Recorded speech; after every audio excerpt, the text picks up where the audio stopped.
Hello, ladies and gentlemen, boys and girls, college football fans across the nation and around the world. This is Tim May with the Tim May Show featuring Clay Hall. Clay, say hi to the audience. How we doing, folks? A good morning, afternoon, or evening to you. Yeah, you always had to be upbeat, right? When you were at Channel 6/28, Right, Fox right. 28, ABC 6. I got that from an old Mississippi State professor. Really? How old was he? He was the PA man. Did he look like the professor in Happy Gilmore? I mean, in Waterboy? No, but You he were like Colonel Sanders. He was the public address at the Humphrey Coliseum for Mississippi State basketball, and he would say a good evening to you. Welcome. Yeah. So, Wait, they named the basketball arena after Hubert H. Humphrey in Starkville? I don't know what Humphrey that was. But Anyway. All right, here we go. We got a jam-packed show again, once again. And part of that's to blame. Part of that's you're to blame for that because you reached out. What did I do? You reached out and grabbed a former Buckeye great, in my opinion, great. Bob Hoying, former quarterback from 93, starting quarterback from 93 through 95. When the forward pass came back in a huge way to the Ohio State offenses. And one of the reasons was Walt Harris coming in. I think it was Bobby's senior year when Walt Harris stepped into the fray and really juiced things up from an attack standpoint for Ohio State. It had been pretty good under Jim Coletto, 88 through 90. And then took a back seat with Elliot Uzelac and then a guy or two who followed him. But then Walt Harris came around and really juiced it up. And Bobby, I think, flourished. Of course, it helped that he had Ricky Dudley and Terry Glenn and Buster Tillman and Heisman Trophy winner Eddie George, a left tackle named Orlando Pace, and a right tackle named Corey Stringer. I drew a blank there for a second. In 1994. Right. Just think if Corey Stringer had stayed for his senior year, Eddie George might have rushed for 3,500 yards. It would have been unbelievable to watch. Bobby, he still rushed for a school record, though. Go ahead. Bobby told me today that when in 95 that Walt Harris would call the pass plays and Joe Hollis would call the run plays. Right. And I said, was that good synergy? He goes, I wasn't in the headphones, but seemed to work. Yeah, well, here's the thing. I mean, it was just like they would decide run or pass next play, and then the one would call his play. I mean, it actually did work pretty well. And in my opinion, except for one game, and even that one, the offense scored 34 or 24 points, but Michigan scored 32 or whatever the finals, 31-23. 23, yeah. I just remember Bobby staring out the window of the bus as the bus pulled off his senior year. And you could see him thinking, what in the hell was that? Because Ohio State was, I think, fairly well favored in that game. And a guy named Tim Biakabatuka, Ohio State hasn't tackled him yet. He launched that game all the way into a first-round draft pick by, I think it was Carolina. Yeah. And then pretty much disappeared from sight. Right. He had his moment in the sun. His Halley's Comet, That was it. Not to be seen for another 70-something years, but I digress. So we're going to have comments from him. And then we're going to have some comments from Ryan Day from a couple of press conferences this week.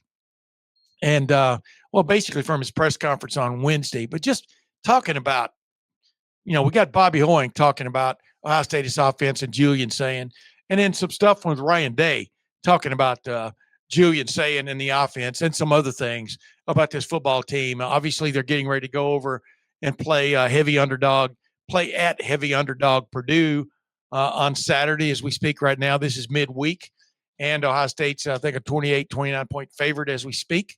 We'll see how that goes. But the bottom line is, Ohio State is based on records. Ohio State's got smooth sailing based on records of the teams they're playing the next 3 weeks into the game at Michigan on November the 29th. They come back and play UCLA at night and Rutgers, and then try to snap a 4-game losing streak to Michigan on November the 29th. And as we sit here right now, anybody paying attention knows this. Ohio State's the number one team in the country by the poll that actually matters, which is the committee of the college football playoff. The college football playoff selection committee came out with its first rankings of the year on Tuesday night of this week. Ohio State was number one, Indiana number two, Texas A&M number three, I think, and Bama number four. It was no surprise to anybody. Bama's got one loss, but has played fairly well with the exception of the game I got to witness live, and I wasn't that blown away by Alabama, and neither was South Carolina, which had a chance to beat them and blew it. My baby brother, Tony, who will turn 68 this year, and I witnessed an Alabama game together for the first time since 1970. And we had a lot of fun doing it. He flew up from Houston. I drove down, saw my daughter down in Sneads Ferry, North Carolina. Sneads Ferry. Drove over and picked up my baby brother, and then we invaded Columbia. That's kind of like your semi-home state now. That's where your parents ended up, and up in the northwest corner of it, up there, right across that reservoir from Clemson. Remember the fire that they had atop? It's a mountain. What the heck is that darn thing? Table Rock. Look out, mountain. Table Rock. Yeah. Look out, fire. A lot of people moving to Greenville, South Carolina. Yeah. Kind of a happening place. Kind of a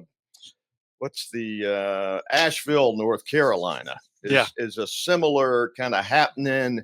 Foodies and art, all that kind of stuff, and a lot of football fans as well. As they say, if you're going to a Clemson game, when you go through Greenville, there's a sign that says, "Well, you're almost there." Clemson, middle of nowhere. Their coach, way off out in left field now. Now he's blaming the referees for everything, known to man.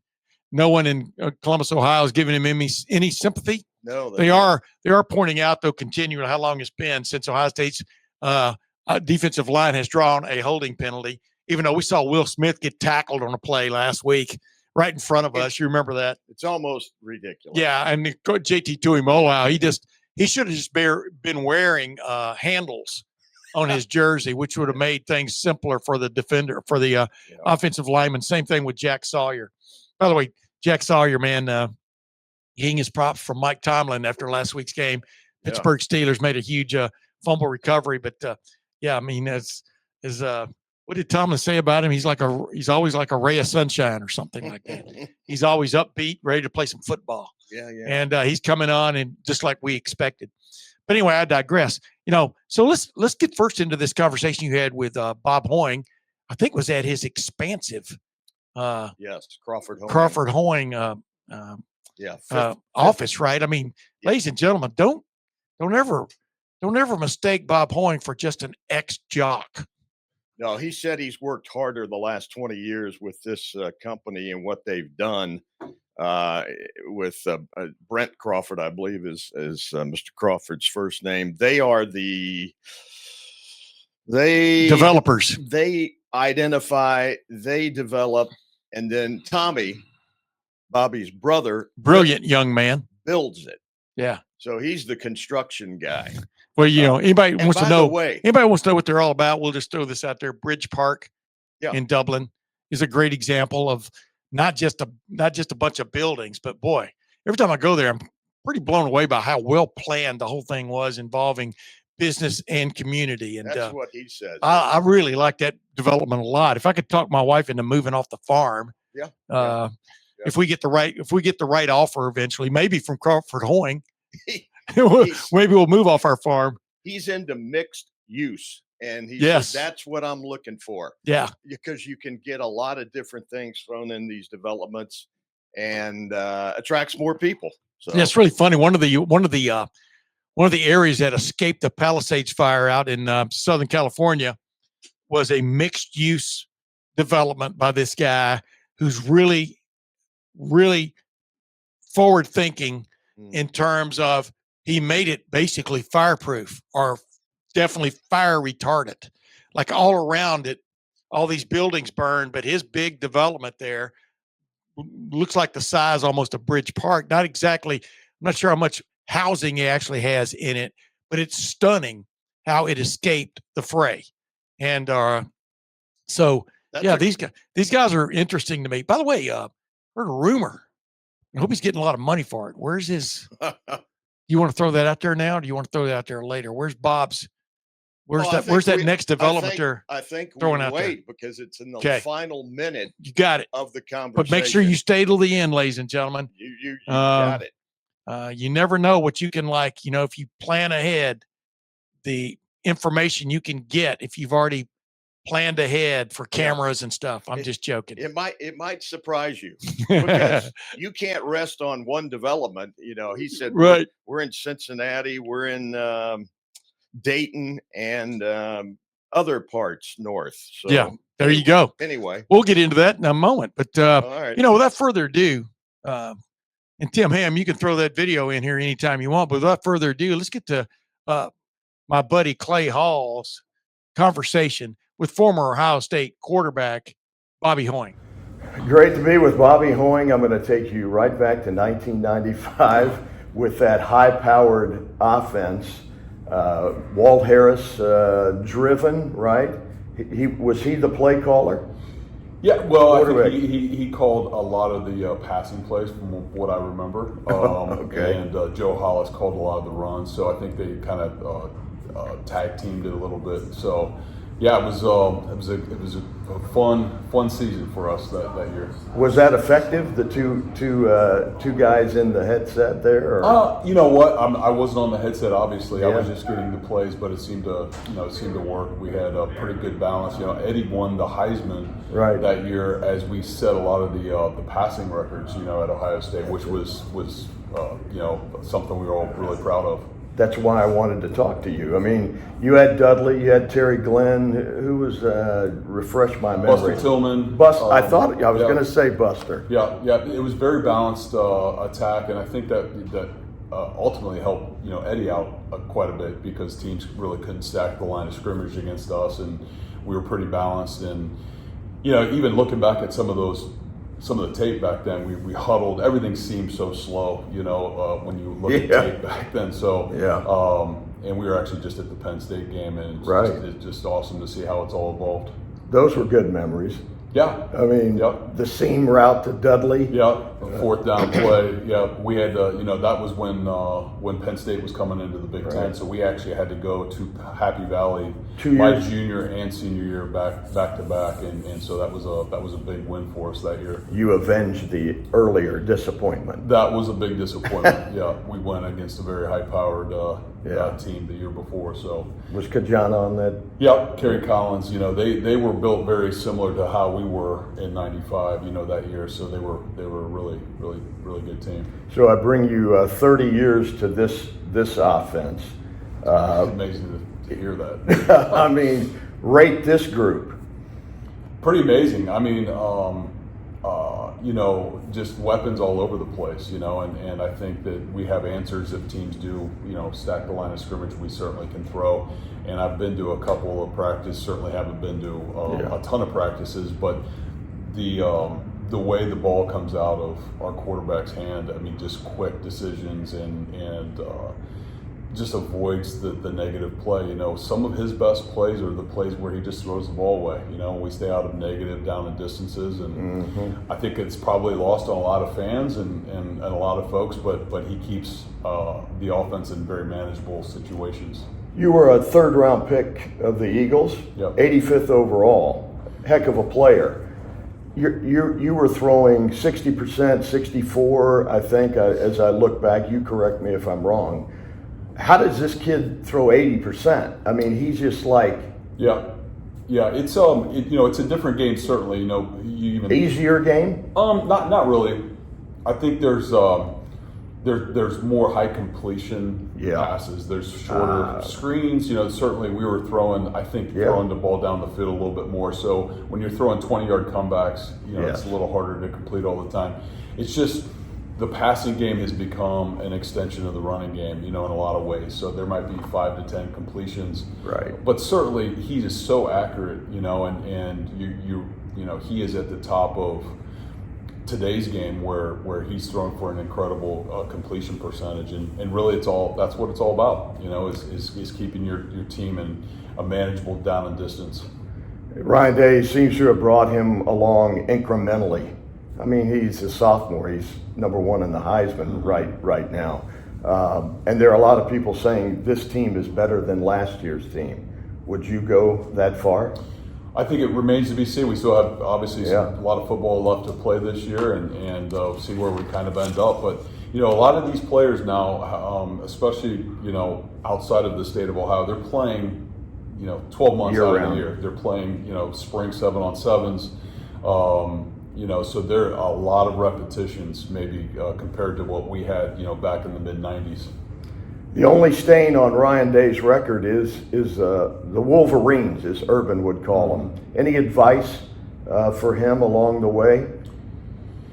No, I think just keep doing what you're doing. I think always look to improve. Yeah, routine, stay in it, and go up there and play our game. And it is a big game. That all of that will take care of itself. You don't have to make it bigger than what it is. Right. And I got a great feeling about this year's team, so I think we'll get it done. I think a couple weeks ago he moved that band visit that would happen during the Michigan week. He moved it. And it's like, I want to keep the routine the same. I want to limit distractions. I want us to do the same darn thing we're doing. Good move? I think so. Yeah, I think so. Okay, I think or does it matter? No, I think the game is so big, it literally will take care of itself. And, at that point, we hope that we're undefeated and still number one in the country, and I think it'll all take care of itself. I see a different Ryan Day this year. I wasn't as close to it last year. Tim May pulled me back off the scrap heap back into the beat. He has more of an edge now, and I think it's very healthy. It's almost like the old Urban, I don't want to coach average. And he's asking more, and every play in practice matters. Yep. And do you see a maturation as a head coach? Well, I haven't probably seen as many practices or even games as you guys have, but I think that's what great leaders do. I think it's easy to sit back when you have success and get comfortable, and we have such a great team. And so I think, Coach Day is doing what he should, and holding everybody accountable to constantly improving, and that's what great head coaches do for their programs. How good are these receivers, the two top flight guys, Jeremiah and Carnell? I think they're great. I played with Galloway, Terry Glenn. They're as good as anybody we've ever had, if not maybe better. You don't want to say Jeremiah Smith, But we have such a legacy now in the NFL, sending just top notch wide receivers to the league, and we have probably the greatest reputation of any college to send receivers into the NFL. So I think it's something we're all really proud of. Brian Hartline is now he's the recruiting guru. Get in his head for a second. Do you think he wants to be the Ohio State head coach? Should he kind of bide his time, or should he take, if it's offered, should he go to Penn State? Who knows? I mean, I think it's hard for any of us that played at Ohio State, because we all love our university, and that's why so many guys come back. Certainly, I did. Yeah. A ton of guys come back here to raise their families and call Columbus home. So I think that's a very tough decision, but there's certainly going to be a lot of really, really good jobs out there that are going to be open, and have to make the best decision for him and his family. A lot of suitors. Yep. So let's take you from, you were 14, right? Yep. How did you to now to Crawford Hoeing to? I talked to so many athletes in that kind of troubled phase of how do they make the transition. Yeah. How did you get here in this boardroom? Well, it's a long story. It happened over the last 30 years, but fortunately for me, I was drafted in the third round. Nothing's guaranteed. So met my partner Brent Crawford.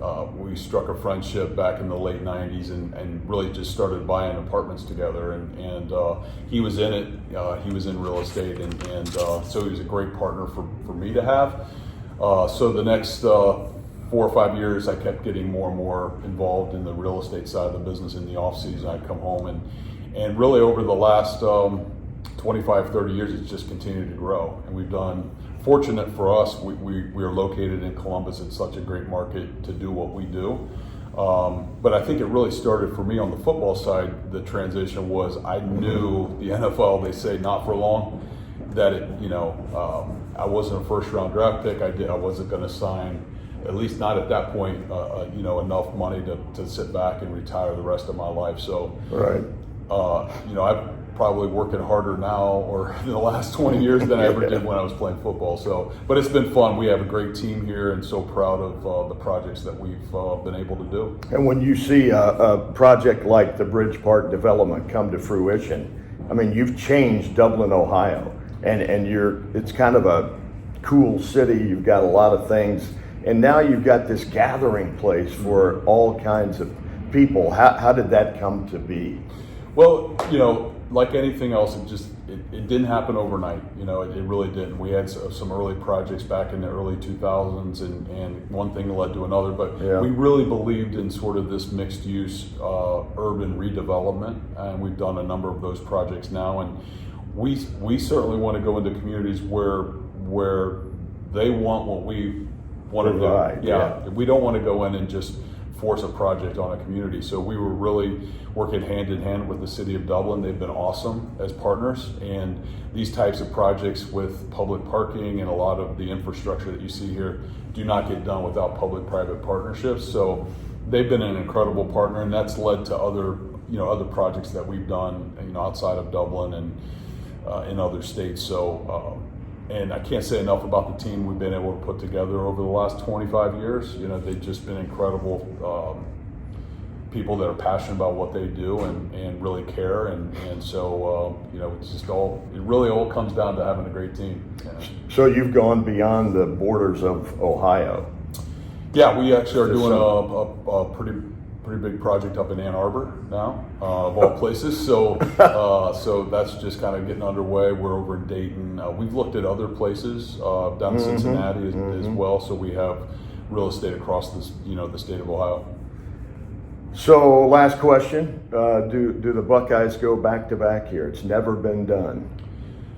I think I'm certainly a believer. I've been to a couple home games now, and so I think that. That they have put together, great staff, great players, and I think anybody that is down watching the team, you get a sense of how much they care about each other. It's one thing to have a group of superstars that you try to put an all-star team together, but it really feels like a team to me, and so I think that's crucial. Anytime you're going to go on a run like that, you gotta believe in the guy you're lining up against or with when you're going against these teams. So. Yeah, I think we have a great shot. Is Sayin your favorite player, or do you have one? Well, he reminds me, my time in the league, he reminds me of Drew Brees. He built kind of the same way, a little bit smaller or shorter, I guess.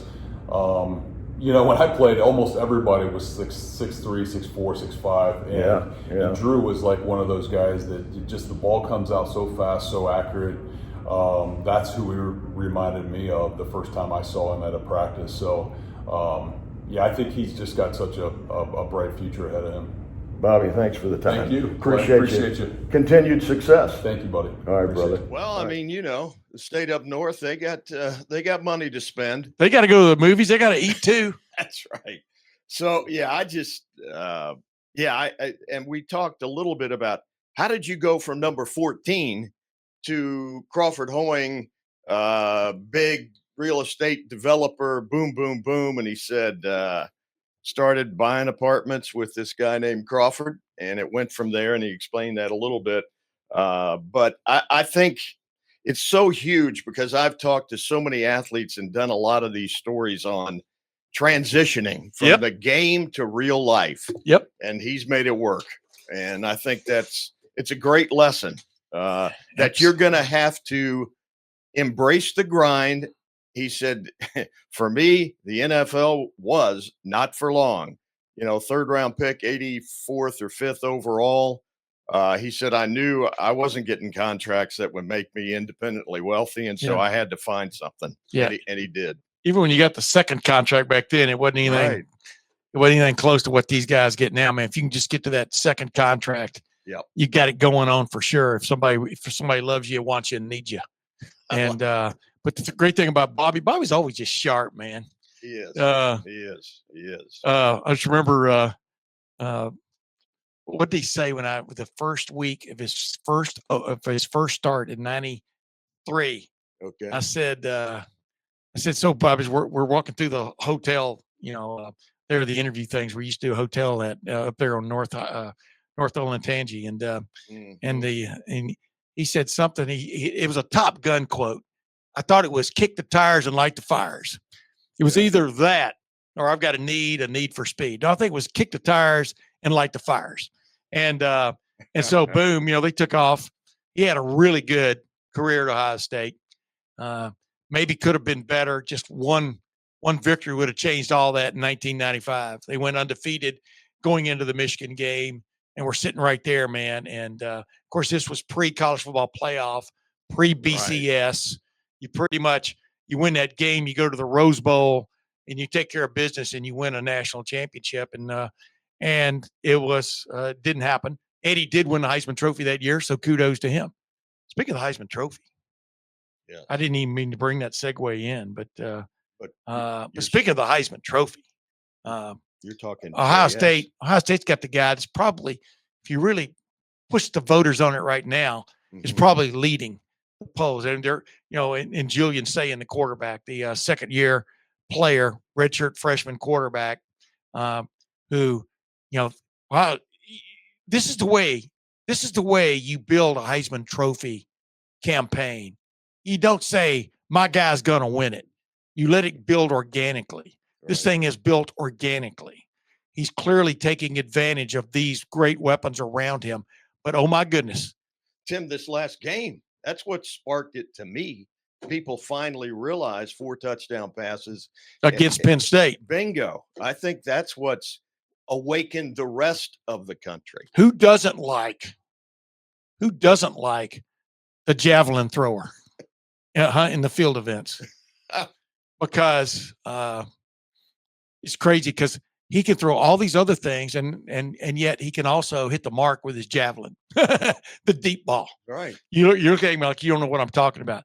But he has a bow and arrow and he has a javelin. Okay. And his bow and arrow is at intermediate routes, out routes, flip routes out here to the edge. We talked about it on our show earlier this week. Does it hurt you? I asked him, does it just hurt you down in your gut, man, when you got to throw a ball away, a wasted arrow?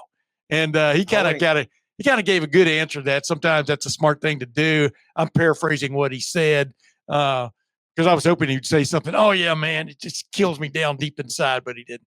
And I wasn't trying to set him up. But you can just see, man, this guy is so accurate. It's kind of like a pitcher who has to who gets an 0-2 count on somebody and then throws a little fastball on the outside, high and out, and hopes the guy swings at it and misses. Bingo. And boom, now you're only throwing 3 pitches and you're out of it. But that's what impressed Bobby so much of his get rid of it. And he's still 20 of 23, but he said so many people try to force a ball, and he said that showed maturity to me. Yeah. That he knows. Chunk it, forget it, go on to the next. Yeah, of course, he had one incompletion. It was called back because Penn State had interference on that little seam right. He tried to hit the tight end on down the middle there on one play. So it was incomplete only because the guy had been interfered with. Put it that way. But yeah. It's just we're seeing something really special there. I keep reminding people that, and now everybody across the nation and around the world is seeing the same thing we are. Yeah. This guy is special.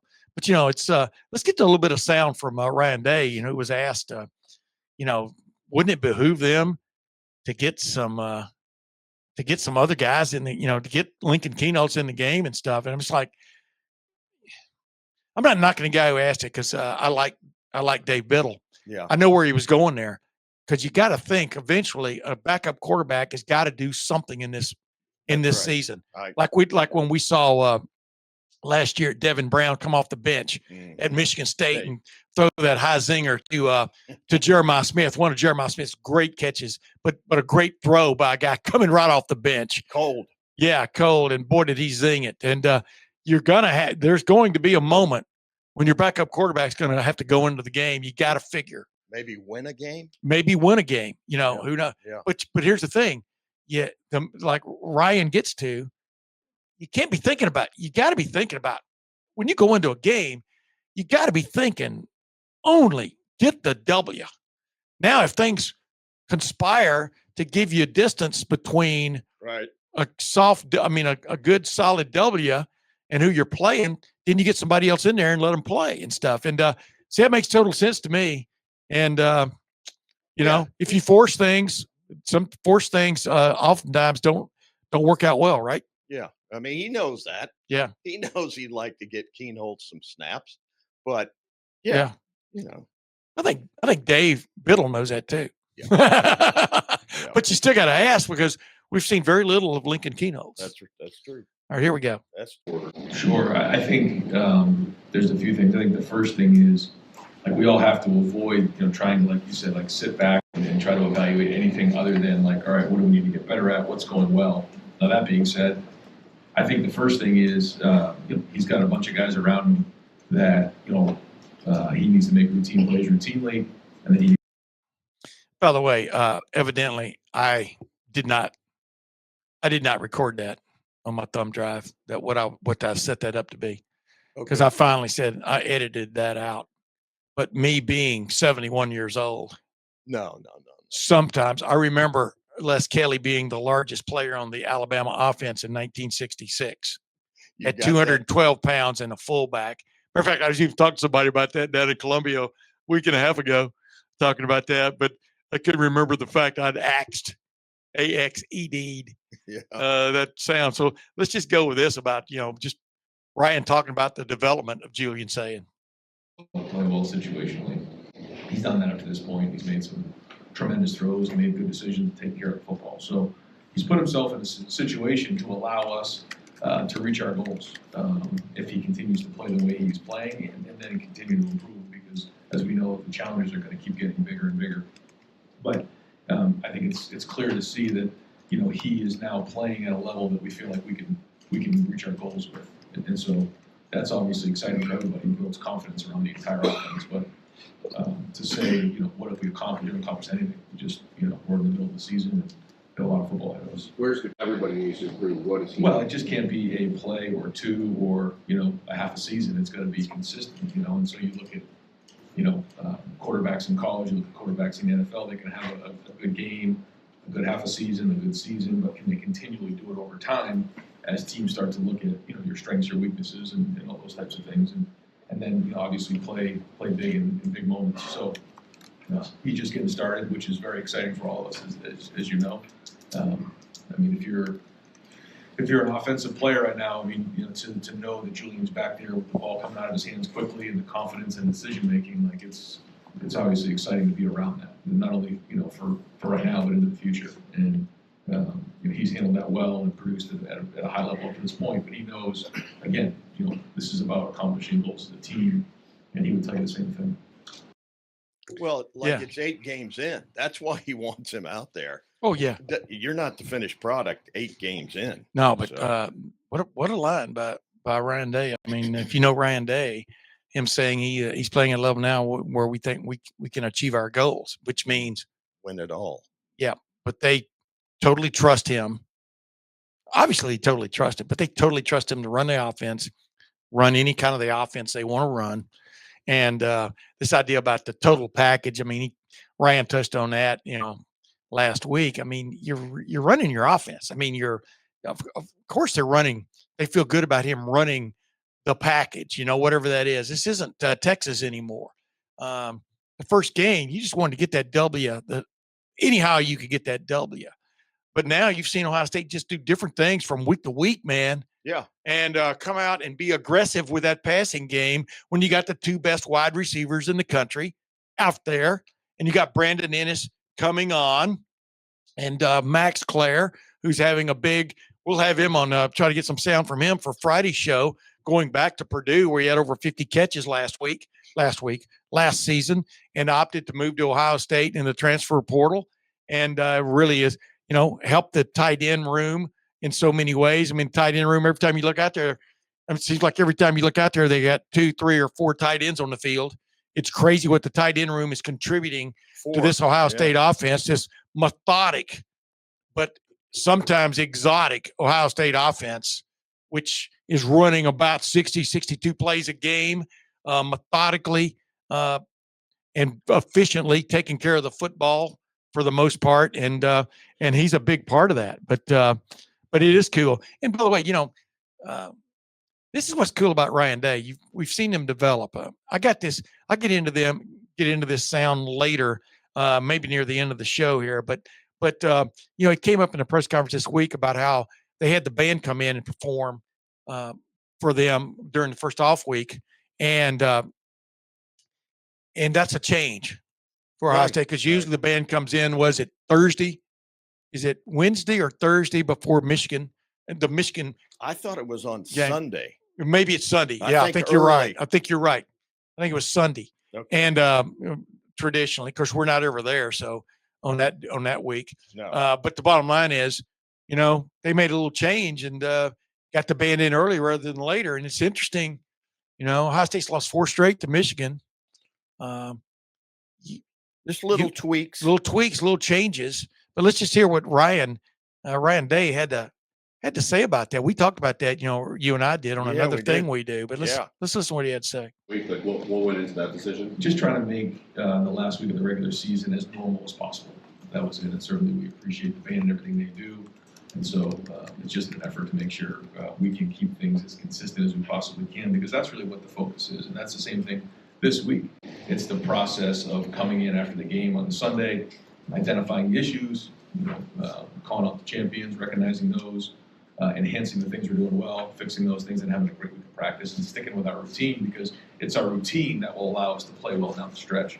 And so we're just going to do everything we can to keep that as normal as possible. The best part of covering this team, as they kind of open it up incrementally, and they, as you said, they went from Texas, pretty conservative, whatever, but you're watching a sequel and you get to, what's in this installment of Indiana Jones or whatever sequel Star Trek, blah, blah, blah.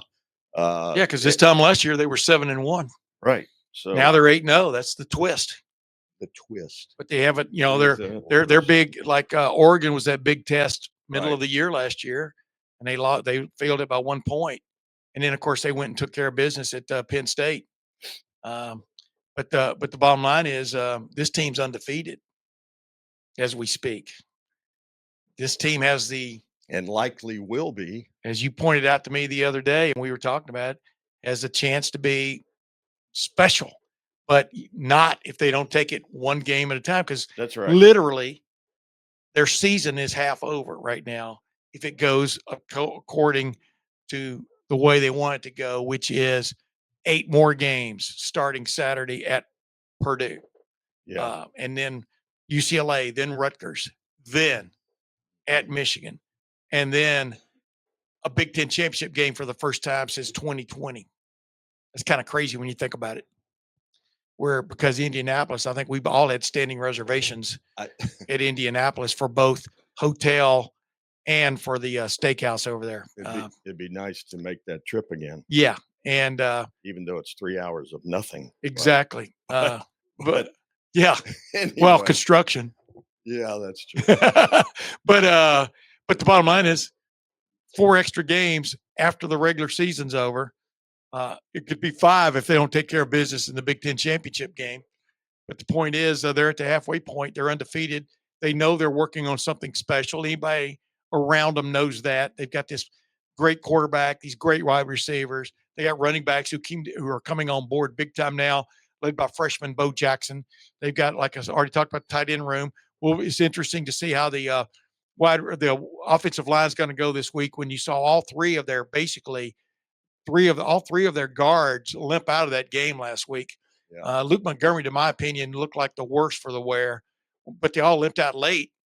And Padilla and also Tegra Shabola, the starter right guard. Those 2 guys were kind of like flipping and flopping, one playing a couple of series, another playing the other series. So it'll be interesting to see what the lineup's going to be like on Saturday at Purdue. at the guard spots. But may see some more Ethan Anianwa or something. Who knows what's coming? Yeah. But the bottom line is, everybody has some challenges thrown in their face. And, of course, the defense is playing better right now, in my opinion, than it was this time a year ago. Agreed? Well, that was a big point of the conversation. Is this team better than last? And you heard what Bob But it's all said. relative based on who you're playing. True. I mean, True that. yeah. Word. By the way, on the Tim May show, the saying is true dat. True dat. Yeah, true dat, D-A-T. But anyway, let's get back to, Julian. I mean, what has he seen? What has he seen out of Julian the last couple of weeks, especially?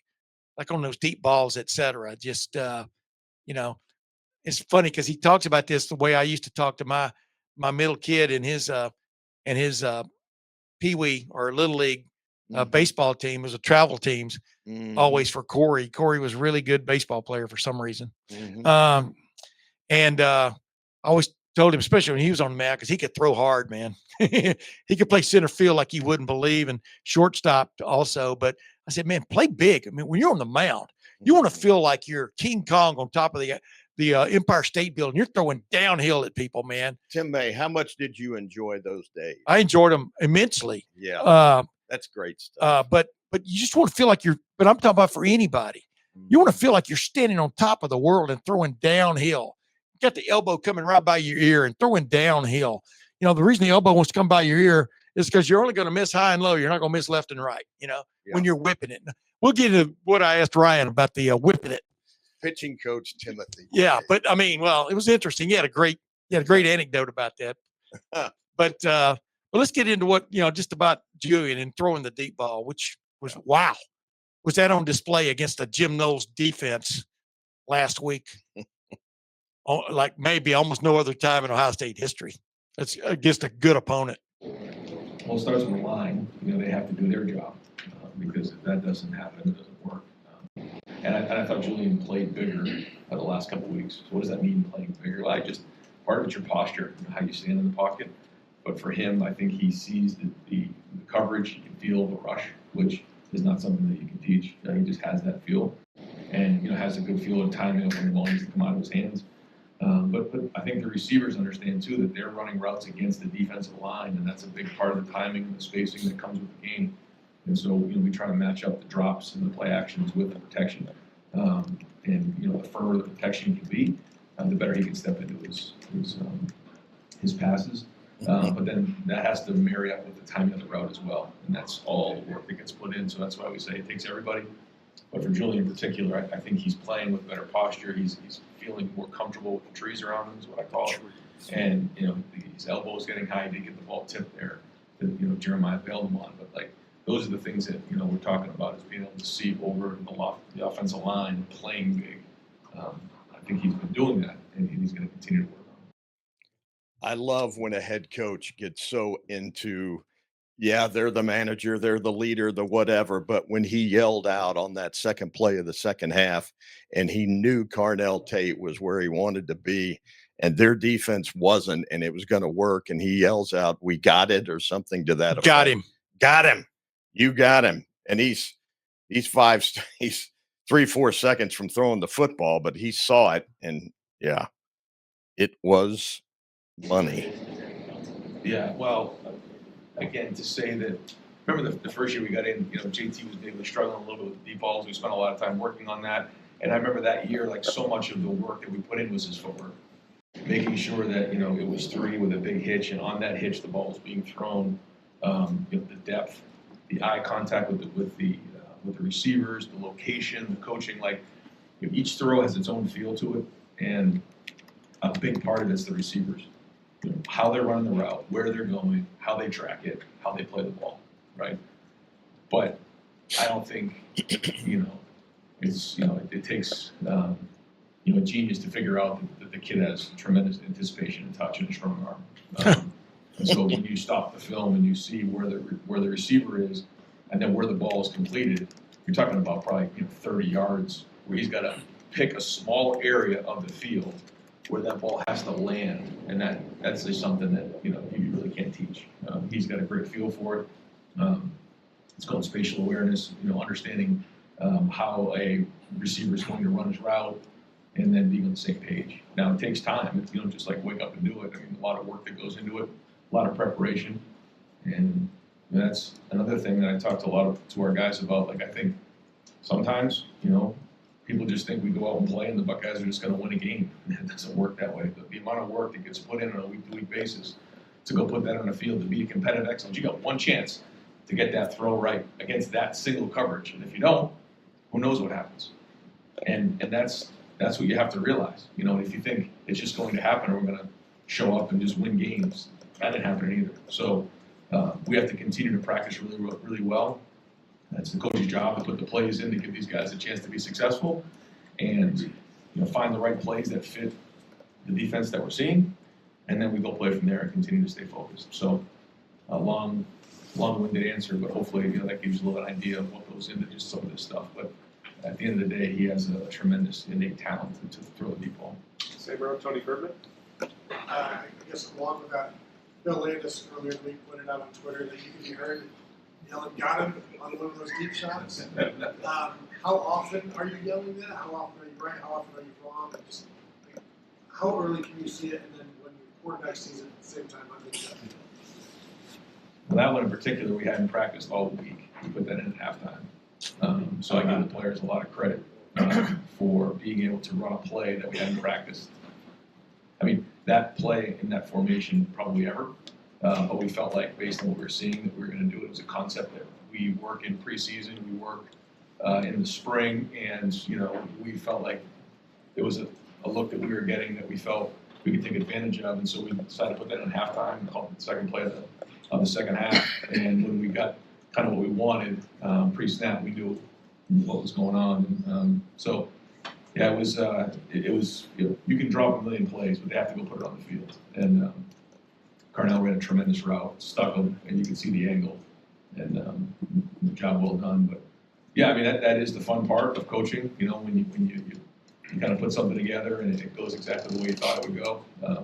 Really, the first down play was the same way. We caught man coverage. I thought the tight ends did a nice job of going out in the 9, inserting in, selling the run, and then that was a gain of 14 against the right look. Second play, we got the look we wanted, and we hit it, and that was just like one of those things where you can get the right play. It doesn't always work that way. And so we talk a lot of times to the quarterback is when it's right, we got to make it. When it isn't, you got to make the quarterback, or you got to make the coaches look right, because it doesn't always work that way. You got to manage the play. That one, it all worked out the right way, but you got to credit, Julian. Protection was great. In putting a play on the field that we hadn't practiced. How often does it happen? You just drop something A few times a year, probably. Usually the things that we're running are plays that we've practiced, hundreds of times during the week and walk through. But every once in a while, if you're seeing something, you have to adjust and be aggressive with it and give Brian credit for calling it and the players for executing it. Excellent. There was this old video from way back in the day, and I can't remember the coach, but he was coaching for the Cardinals. It's after they'd moved to Phoenix or whatever they call them now, Arizona. And they had this big pass play they'd been waiting to pop all game and call the play, and the guy breaks open, and this tubby NFL head coach is on the sideline, and he's watching it, and he's jumping up and down, and he goes, and he finally says, "Give it to him," meaning, Yeah, in their mind, it's a long handoff. Yeah, It's just simple. Yeah. If we got we got the look, we got the break on the coverage, we got the space. Yeah. Give it to him, and same thing has got him. Yeah, Because they could see when the safety was flat-footed on the break by Carnell Tate, when he made his little move on his guy, and the safety was sitting there flat-footed, as Julian referred to after the game. Yeah. They had him. All he had to do was put the ball out there, lay it out there, and let the guy run and go get it. And pretty much that's what they did. And like Ryan pointed out, earlier, these two wide receivers, man, are great at tracking the ball. They are great at tracking deepish balls, and then past that, putting themselves in position against the defender to make the catch, either over or in front of, and just physically taking control at the high point. Do you think going back to 95 and even earlier when Bobby was kind of stacking his guys, Terry Glenn, Ricky Dudley, Galloway, who was an absolute burner. Yep. My 95 was my first year here, and obviously with Eddie, you got to run it. Do you think if they had thrown the ball more, some of this, I mean, they threw it. As Bobby said, we were a record-setting offense. Yes, they were. They threw it more, probably more than any other Ohio State team up until that point. I can see that in football, in Ohio State history. I mean, but who can forget the little stop turn in to Terry Glenn against Notre Dame, where he then turned up, as I like to say, it up and outran Allen Rossum, the fastest man in college football, for the touchdown there in Ohio Stadium in 1995. You know, what quarterback wouldn't take 75 or whatever yards that was for throwing like a 15, 20-yard pass? That's unforgettable play. But that's taking advantage of your talent, meaning Bobby Hoying can put the ball on the money. Terry Glenn was as talented a receiver as they've ever had here. I mean, I'm not kidding you. Yeah. He could fly. I agree. He could coast. He could glide. He bounced off the turf at the Meadowlands against, was it Boston College in that opener? Yeah, but bouncing off of it at Minnesota is really what cost him. Yeah. Because going into that Michigan game, he was not close to 100%. And but you're right, exactly. I mean, he could just kind of float. And so we've been privileged covering Ohio State, or if you're big Ohio State fans, these last 50 years of seeing, 40 years especially, seeing some big-time offense. Ooh. And Bobby Hoying was there. Greg Fry kind of got it going there the first 3 years of the Cooper era with Jim Coletto. But from like 93, 94 on, man, it's been a cavalcade. Even when Robert Smith was there in 90 and 92, he didn't play, obviously, in 91. Speaking of Elliot Uzelak, but I digress. Yeah, we've been privileged to see some big time offensive football players. Yeah. And a lot of them on the same teams as the thing went on. Speaking of Bobby, speaking of the thrown ball, to me, it's been very interesting, the evolution of the art of throwing the ball, of throwing the football, because I remember eavesdropping, really, but he was standing next to me, and he was talking to, I can't remember who it was. It might have been Tom Tupa had come back, and they were shooting the bull or something, because I think Tupa was obviously still in the league as a punter, but also a quarterback, and a backup quarterback at least, but started some games. But just talking about, learning the art of placing the ball, not just ripping it, but placing the ball to receivers, back shoulder play. When I was growing up, that wasn't even heard of. No. But that we've seen that evolution, and but about quarterbacks, and what we're seeing in Julian Sayin is that kind of guy that can not only hit you wherever you want him to throw the ball for the most part, but can throw you open. And that wasn't always the case. I mean, it was like, Johnny Unitas to Raymond Berry, outcut.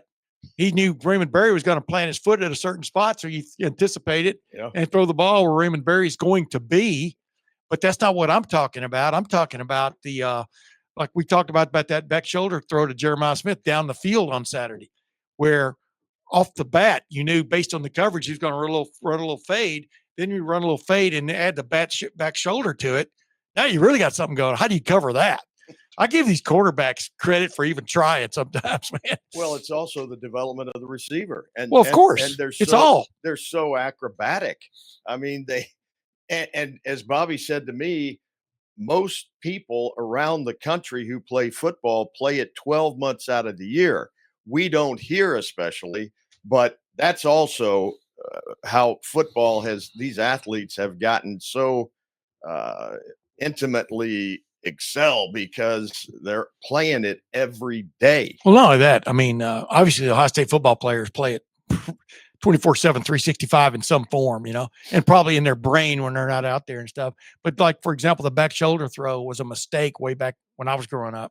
Yeah, and now it's like, it's not a phenomenal play. It's like, that's where it was, Brian Robisky against Michigan in 2006, the clinching touchdown, back shoulder throw from Heisman Trophy winner Troy Smith. Back shoulder throw, put the game away. Yeah. And at the left corner. So yeah, it's amazing how it's just. But we've seen it just in our lifetime evolve big time. A lot of teams threw the ball way back in the day, man. When I was growing up, I mean, Ron Vanderkellen at Wisconsin. Remember that Rose Bowl against USC? I mean, that was a hell of a game. And I think Mike Garrett might have been on that USC team, but I digress. Bottom line is they were throwing the ball. People were throwing the ball. The NFL was throwing the ball at that point. But the art of it now is off the charts. And now you got a guy like Julian Sayin, who's grown up in the midst of great quarterback coaching. I'm not just talking about his high school coach or his Pee Wee coach, but guys you can go to help you with the rudiments of the game. But then you're also born with stuff, man. I mean, he and his brother Aiden, if you paid attention to the interview I had with Thad McNeil, his high school coach, on an earlier show this week, talking about his brother was good. Aiden, A-I-D-A-N, I think. He ended up going to Penn going to I think it was the Wharton School of Business. He did well. Yeah, he did well.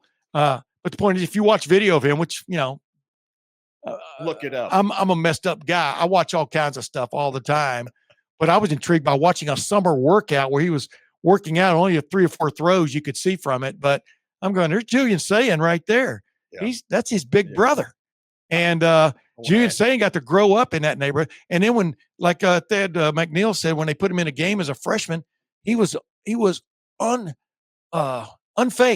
He went right in there, was cool as a cucumber, ran the offense. He's a little whippersnapper at that point. But he's not a little guy anymore, man. I'm really getting tired of this idea of like maybe even comparing him to Drew Brees. He's bigger than Drew Brees from a height standpoint by probably 1.5 inches, 2 inches. And then on top of it, but he throws the ball like Drew Brees in terms of just pure accuracy. It's fun to watch. Agreed? Yes. I want to throw another great play at you. 05, team up north. Ohio State's down 9 with 7 to go. The play where Troy jumps in, jumps out, and then he hits Gonzalez, who climbed the stinking ladder. I think that's also one of the great. Troy he's the Michigan Slayer. Will always be for me because I don't go back to. Well, he never lost to him, so that's right.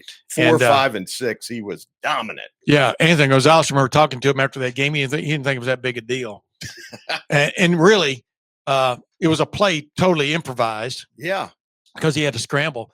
But the bad news for Troy Smith was Florida, head coached by Urban Meyer, when they finally got to play Ohio State after circumstances were that they played for the national championship in the Fiesta, after the Fiesta Bowl, the BCS game, national championship. The first time Troy Smith did that patented little step up and went to go out, because he would step up and go out to his right. He did it a lot. Right. I don't remember the Florida player, but he bear hugged him and went, no, not today, not tonight. That was the tough one. Yeah. So scouting goes a long way, ladies and gentlemen, preparation for games. But you know what? I asked Ryan on earlier this week, we're sitting here gushing about Julian Sayin, were there any bad habits when he showed up that they had to work on? Because obviously he signed originally with Alabama, was there for 2-3 weeks, cup of coffee, not as long as Nick Saban said he was there last week, which he said was a whole season. No, running a scout team. He might have run a scout team a little bit in preparation for Michigan in a Rose Bowl. Nick Saban's final game, which by the way was a loss. Yep. But I digress. And here's what Ryan had to say. Sure, I think wrong one. With Julian, was there any bad habit y'all had to fix? I mean, you see the young guys coming up. You watch Saturday nights, and guys are whipping it like Patrick Mahomes and things like that off platform. He seems to be on platform pretty consistently and stuff. And was there anything y'all had to fix about him, and are you impressed by that aspect of his game, I guess? So there's a lot of things we didn't have to fix, but there were some things that we certainly fixed. Well, not fixed, but addressed that we wanted, that we felt like, would really help him. You get your power from the ground up, and I won't get into all the specifics of that, but and to your point, there was something I remember. I'll tell the story real quick. On social media, it was like during the summer, he might have gone home or whatever, and he was like throwing these these passes where like he was running to the left, stopping, like throwing across his body like 60 yards. And I said to him, if I ever see that again, I'm not allowed to go back to California. I said, we don't throw the ball like that around here. But he naturally, though, can throw the ball off the platform. Like you saw the throw to Bennett Christian. Like that was a twitchy throw. I mean, he was out of there. He was athletic. He was sprinting. He was running the sideline. He put that ball like in the right spot. You look at the Brandon Ennis throw on the scramble the week before. I mean, he's on the move. That thing's on the money. So, he has that ability to move and make throws on the move, which I think is a unique special talent as well. But no, I mean, he's playing bigger. His feet are a big part of all of this, and he's bought into it. I think that's the best part of it, and you've seen him play with confidence. By the way, I have one more question there, as usual. I did try to have restraint, but I politely asked if I could ask another question. You'll hear that in a minute. But real quick before we move on to that, he's a 3-question Julian guy. Sayin, these guys don't come around very often. Nope, is what I'm trying to tell you. And he's the most, in my opinion, of the guys I've covered at Ohio State. And Bobby, I appreciate him coming on our show before I said this. No, but I think Julian's the most gifted in terms of just throwing the football. Over the last 4 in a row. I think Troy Smith is ridiculously gifted. How about Haskins? But I just think Julian, Haskins, ridiculously gifted. CJ Stroud, the touch he had on balls, the way he could see things, anticipate things, like everything that Ryan has talked about on this podcast up to now. Just the anticipation, the ability to make small corrections on the fly. It's kind of like, the thing about it is kind of like a major league pitcher who can hit all the corners, but also throw an inside fastball at about 98 to 100 miles an hour inside, but in the strike zone, and get you out. Yeah. Julian has every pitch, it looks like, to this point. Sitting bragging, you just turn on the video, you can see it. We've seen him zing it over the middle on those intermediate routes and those out cuts. The throw to Brandon Ennis.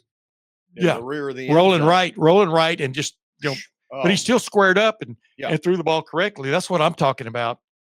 Is he always, when I say on platform, he still mechanically does that right. I mean, because obviously rollout passes are part and parcel. So especially if you're going to run a lot of RPO, that's got to be part of it too. And so that's what stands out to me about him is that, and we're only going to see him get better. But it always helps, like I said, if you're Da Vinci or if you're Picasso or name any other big time painter you can think of. I wasn't that big a Picasso fan, but people say he's good, so I'll go along with that. Well, when you got the paint that Julian has around him, the brushes and the paint to go along with your own talent, right? You can paint a Picasso. You can paint a Mona Lisa. Just that sly smile. Like, we got your number. Do a Mona Lisa smile for the camera there. I don't Clay. know. Just do a Mona Lisa smile. Let me see. It's just barely a smile. Just like this. Just a small. Okay. Okay. Do it for the camera. I'll tell you what I can do. When you were talking about your 1966 Nuggets of Alabama former that was player. Bear Bryant's, maybe he would tell you that was his most complete team. They went undefeated. They had won the national championships of 64 and 65. Those were, pole wire service things. And in 66, they finished second because Michigan State and Notre Dame had tied, had the whatever it was, 10-10 tie or whatever it was. Well, the point was there's a little nugget in my brain of a Russian. I took Russian in the 9th grade. I thought my dad wanted me to be a diplomat. Dos Vidanya? And I can still recite that sucker. I mean, it just goes on and on and on. It's funny how stuff that's 50-something years ago. And it's still there. 'Twas brilliant the slightly toved, jar and gimble in the wave, all mimsy were the Borgovs and the mome refs outgrave. I could do all of Jabberwocky. There you go. I'm not gonna. I'll do that for a later show when we've had one of those drink till you drop shows. Ooh. Are we gonna do one of those, by the way? Because I never drink. I don't drink anymore. The architectura saboros of Samni Kapozna na Zapad do you. Dang. That I think he just called the Gestapo on me. he just asked if he could borrow his book. That was it. What is the Russian Secret Service? What's it called? Man, you don't know anything, and obviously I don't know anything either. But is it the Gestapo was German, right? Yeah. Whatever it is. Now all these people are the 4 people are still listening are going, this is what it is. But Putin was in it. That's all I know. That's all you need to know about Putin. Yeah. Rootin' tootin' Putin needs to get gone. Get going and get gone. He needs to go to the get-go, fuel up, and get gone. Oh, political philosopher. Yeah. Plus, I mixed in a little Giant Eagle reference there. All right, leave some for Friday. Yeah. Last thing. This is what I asked Ryan when I begged, or not begged, but I asked him permission to ask him one more question. And I don't know. He was just talking about the turmoil. He knew what I was asking about. All these coaches getting fired this year from big-time programs. Yeah. And all these schools hoping to get a diamond in the rough. Like, although Kurt Cignetti was polished, he was just in the wrong jewelry store, FCS. But the bottom line is, sometimes it matters when you get that great break. And for Ryan Day, it came in 2019. 2018, he got to coach the first 3 games when Urban Meyer was under suspension. And then he proved himself to a certain extent there. Yeah. But he was learning on the fly as a head coach when he was named the successor to Urban Meyer starting on January the 2nd of 2019.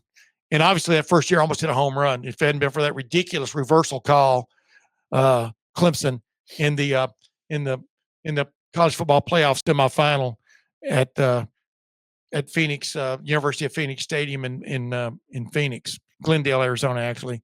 Ohio State might have won the national championship that year. It would have been a great showdown, LSU and Joe Burrow versus Ohio State and Justin Fields. But I digress. But my point is, everything that's happened since 2019 is crazy. It's like hurricane after hurricane has come ashore on major college football. And now you're seeing the after effects of transfer portal and NIL, of guys getting it right and the guys who don't get it right getting fired. Well, you talked about how he's adapted. That's what I'm talking about. So that's in the question exactly. Or as he calls it, adaption. Right. I think it's adaptation, but it doesn't matter. But you're exactly right. So let's get to what he said real quick. What do you think? What do you want to add there? No. Go ahead. Time for one more? Yes, of course, Tim. Do you this is almost like getting, I don't know if brag about yourself or whatever, but do you feel like you were named a head coach for the first time? And it's looking back now at almost the right time, meaning 2019, but then 20 you had to deal with a pandemic. 21, NIL, transfer portal, and everything else. In other words, you've grown up. This is normal for you. You feel like you're having a little bit of an advantage, even though I would think you're riding on a wagon, you're pulling parts, throwing parts, all the time stuff. But do you feel like an advantage there of having grown up as a head coach in this time? Well, I remember talking to Jerry Emig, just 18, 19, 20, and I remember saying, "Man, this is just crazy." And I stopped saying this is crazy. I just said this is the job. Yeah. And that's exactly what it is, because every year it just changes so much, and you have to be willing to adapt. And, like I said, it's kind of like herding cats sometimes, and you have to multitask. And sometimes for somebody who's very task-oriented, you have to feel comfortable, like maybe not getting every single little thing done. And you can work all day and feel like you did nothing, all day from early in the morning till late at night. You feel like you got nothing done, but you actually did. And I think that's the job of a football coach. Now when you're in season, it's obviously much more football-oriented, but just in general, there's just a lot going on. And you have to be comfortable with that. And it's not always easy to learn how to do, especially when you're very task-oriented. You want to focus on one little thing. But that's the job, and we all have to adapt and figure it out. So, but yeah, it's been 7 years of a lot of adaptation and making sure that we're doing what's best for the university and making sure we're putting ourselves in the best position to be. You know why he's handled it so well? He was a quarterback. Damn straight. He's been under the rush. He's seen everything fall apart, and you got to make a play or keep your team afloat. And when he said that you can be there all day and didn't feel like you accomplished anything. I mean, I can relate to that, and just you're wanting to make progress, and yet you've got to do all these other infrastructure and et cetera, et cetera. Anyway, I can relate to that wholeheartedly. What I liked about being a sports writer way back when, for 50 years, more than that really, was when I got done with my story. I mean, yeah, you might have some other stories coming up down the road and stuff, but when I got done with that story, I was done. Maybe it was 3 stories. Maybe sometimes when I was covering Ohio State, it may be 4 or 5 after a game, Yeah. But when you're done, when that last one's done, for at least a little amount of time, you're done. That's and it. And you get to see it in the paper the next day, and now you get to see it online in 10 or 15 seconds. But the point was you were done. That project was done. And for coaches, man, imagine, you look at that game on Saturday in Ohio Stadium, and after the game's over, before the game's over, you got all this stuff, preparation for the game, et cetera. Maybe meet a couple of recruits, the ones you really want. You let them on the inside, hey, this is you're in the top secret chamber, right on down the line. And then after the game, you're meeting, he's standing there posing. I mean, there were photos posted of him posing with recruits after the game, meaning they just beat Penn State. Right. And I don't care what kind of disarray Penn State is in right now. They just beat Penn State. That matters. But it also matters whether you get little Joe Blow from Kokomo. I just do it in there because Ohio State's playing in Indiana this week. But little Joe Blow from Kokomo, is he going to commit now? They got a couple of offensive linemen commit for the 2027 class after that game. Right on down the line. Everything, there's something burning. Always. There's either something bubbling or burning or stewing on his agenda. Stove every second. And that's why the smart ones now, or like Ryan Day did last year, give up play calling, man. Be involved. You got to be involved. It's your offense. It's your team. You're going to eventually be the guy who's going to be judged by win or loss. But let these other cooks cook, and you're just sort of the head chef. You got these sous chefs working around you. But all the things you're responsible for now, well, he's making $12 million a year. That's how those people talk, by the way. He's making $12 million a year. He should be. Dude, it's still, you only got 24 hours in a day. Well, I think him giving up play calling may turn out to be one of the greatest decisions he's ever made. Maybe one of the greatest decisions for Brian Hartline, too. There you go. Because who wasn't impressed by what we saw last week? Yeah, he's the diversity we saw. We know Hartline's a riser, just like Ryan Day was. But I think this guy wants to. I think he wants to stay. I'm talking about Day and do something. First off, back to back, if they can. Well, he's not leaving right now. That's for damn sure. No, that's for sure. Don't get people scared out there. No. Yeah, I don't mean. Don't get them scared either for Ryan or for you. To make such a statement. Well, and Hartline may get a new deal and stay as well. So we'll see. I'll tell you, there's a lot of stuff out there. Yeah, everything that's going on about Brian Hartline, it'd be, it's really interesting because they're rare day in, well, they call it a cool day in Hades. There we go. It's a cool day in Hades when you have this many jobs open, this many, quote, big time jobs, to call them what they are, right on down to small time jobs. And you're coming, of course, Ohio State, Matt Patricia and others are going to get interest. Tim Walton, right on down the line, are going to get interest from people because Ohio State is in the midst of a ridiculous run. Ohio State's won 12 in a row going back to December of last year when they made the 4-0 run through the first college football playoff extended championship. So people want part of this, man. Yeah. They want, it's always been funny to me, head coaches, you got to trust the guys you got around you, right? Yeah. But how much do you really tell them? You know what I mean? It's like, because one of these days, like the Brian Hartline's name keeps being attached by some people to possibility at Penn State. I don't see that happening, but this day and age, I would not be surprised. But the point is, Jim Knowles went over there, and how much sap can you allow to be drawn from the same tree? You know what I mean? From the standpoint of Ohio State. So you don't want people knowing everything that's secret about you. But I think the biggest thing that's good for we wrap up. The biggest thing that's good for Ohio State is you're seeing what I've always said, a real living, breathing being, and that is Buckeye Nation and the way it supports Ohio State and the programs, but especially the football program. That is a real deal. Oh, it's humongous. And you can think you can get the offensive coordinator, he's going to bring this, or the defensive coordinator. We saw how that worked out so far for Penn State, not real well. But there's more to it than X's and O's. That's why I'm so intrigued by that quick little meeting between Ryan Day and Pat Kraft, the Penn State athletic director, post game after Penn State went down hard, 38-14. Tough to make anything out of that, but interesting. Very much so. Yeah, that they collided, or whatever you want to call it. Yeah, and it seemed an interesting conversation based on your video. It seemed Ryan was doing a lot of the talking. I don't know. It was just tough. Yeah, it was not. I didn't shoot it. Somebody else did. It's just hard to see what was going on. Right. But Ryan was like, I'm busy. Yeah. I'm busy. I got to go beat your team. That's right. Well, with that said, ladies and gentlemen, we got to go do our homework. And that's always been my tough chore from the time I was in the ninth grade when I first started having to do homework. I got by on my wits up until that moment. Until next time, I'm Tim May. That's Clay Hall. We'll see you next time.